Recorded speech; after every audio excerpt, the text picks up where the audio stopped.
Okay, so now that we've talked about the right hand, just thumb here. Okay, remember we said we're only playing strings 2, 3, 4. We're not going to touch string 1. We're not going to touch strings 5 and 6. Now, you'll get your chord diagrams, and I'll show it on the screen here. Those chord diagrams are written with your guitar like this. Okay, so it's the guitar vertical. That thick black line is the nut. It's this thing here. Okay, the horizontal black lines are the frets. So we go fret 1, fret 2, fret 3. Okay, then your vertical lines, there are 6 of them. Each of those represent the string. Okay. Just for your information though, later on when we're using a capo, so these are these things that clip down on the string. If we're using a capo, the capo is the big black line. Okay, so if we use a capo, that becomes a big black line. But for the moment, that's your big black line. Okay, the thick black line, thin black lines horizontal, and the vertical lines. They do it that way because apparently there's like left-hand guitars and stuff, so it'll get confusing. So keep that in mind. Okay. Also, you'll see up here there are O's and X's. They're actually O for open and X for don't touch. Okay, so O means you can play it. X means don't touch. And you'll notice on this, if you look at the diagram for G, you'll notice that there's a X on string 1. Remember that we count it this way. X on string 1. A X on string 5 and X on string 6. Okay. So what that means is we don't want to play string 1, we don't want to play string 5, and we don't want to play string 6, which is fine because remember we were just playing with only strings 2, 3, 4. Excellent.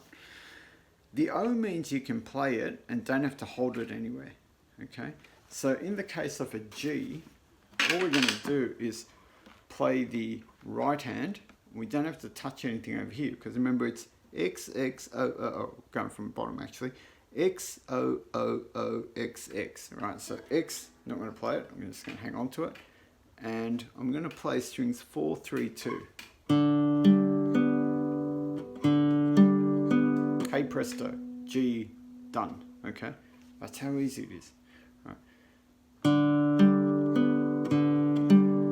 So try and count to it. 1, 2, 3, 1, 2, 3, 1, 2, 3, 1, 2, 3, like that. So that's G. There you go, one chord already.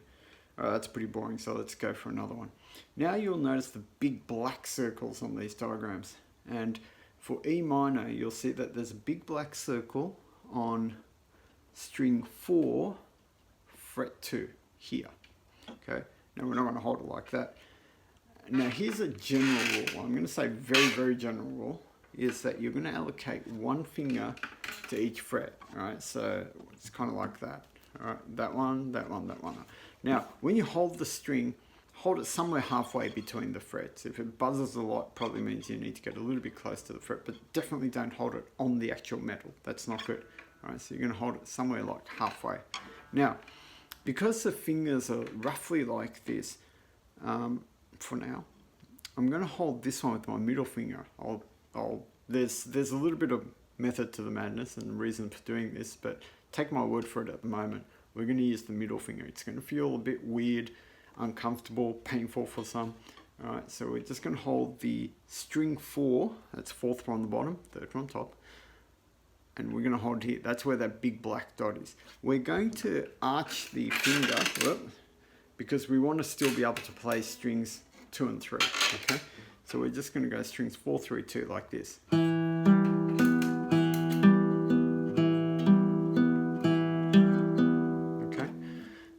Let me just turn that around slightly. Okay. So we're just going to go 4, 3, 2, 4, 3, 2, 4. Right. And with that, we now have 2 chords. Fantastic, yeah? We're just going to go G, 1, 2, 3, 1, 2, 3, 1, 2, 3, 1, 2, 3.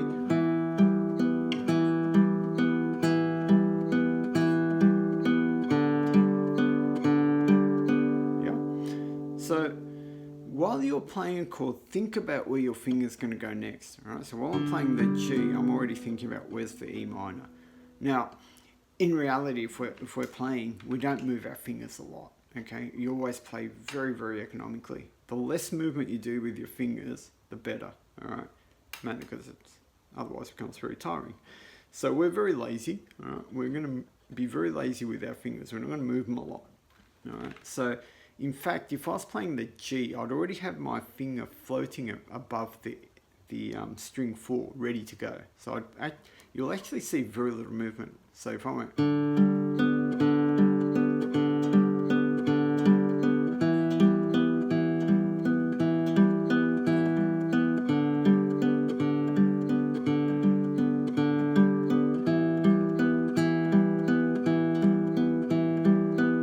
right, so there's very, very little movement. Okay, so that's E minor. We've got 2 chords now. Yay. Let's add a third one, the C. Now this is where it gets complicated. We've got to use 2 hands. Oh, that's a rude sign. Okay, so we're going to use, 2 fingers, not 2 hands. All right, so we're going to make a rude sign to the camera, audience.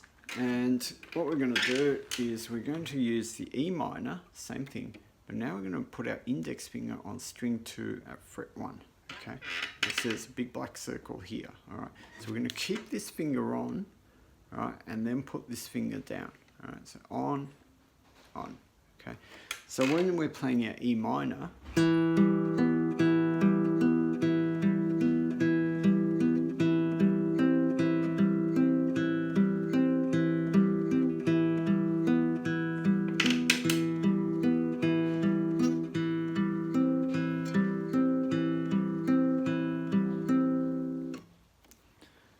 now we've got 3 chords, right? We've got a G, an E minor, and a C.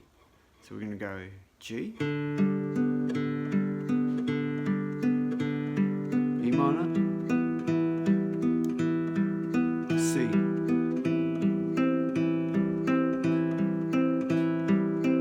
back to G,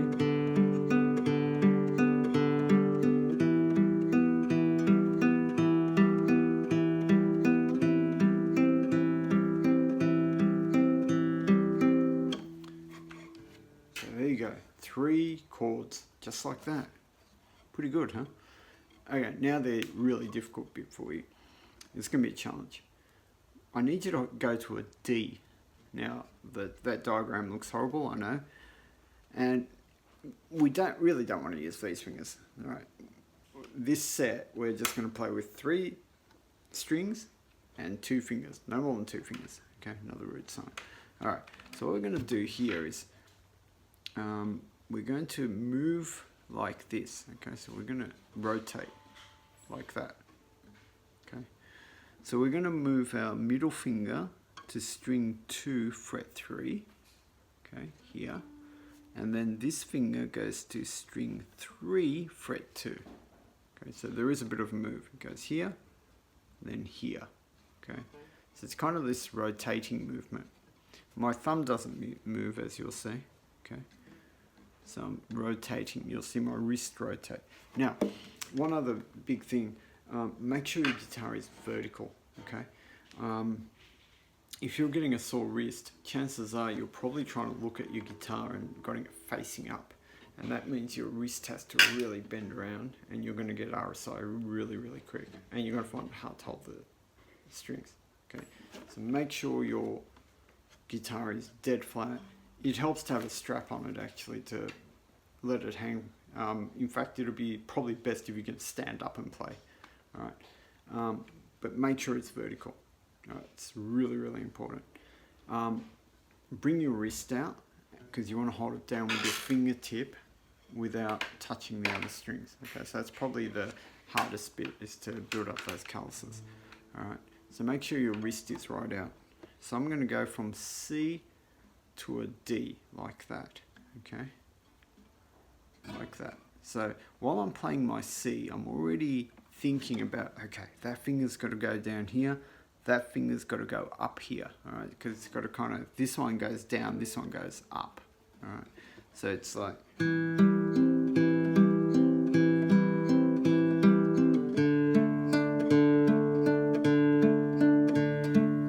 right, so it's 1,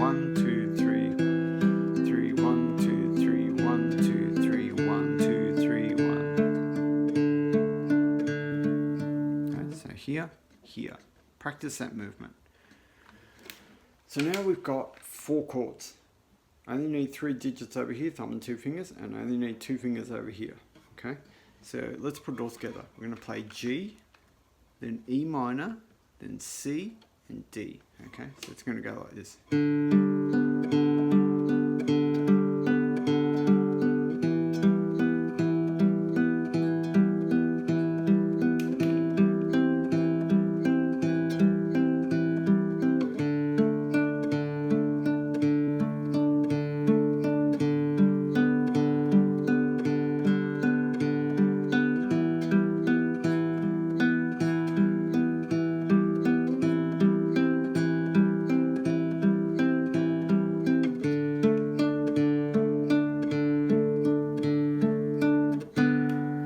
So there you go, and we'll work on a song that only uses those 4 chords.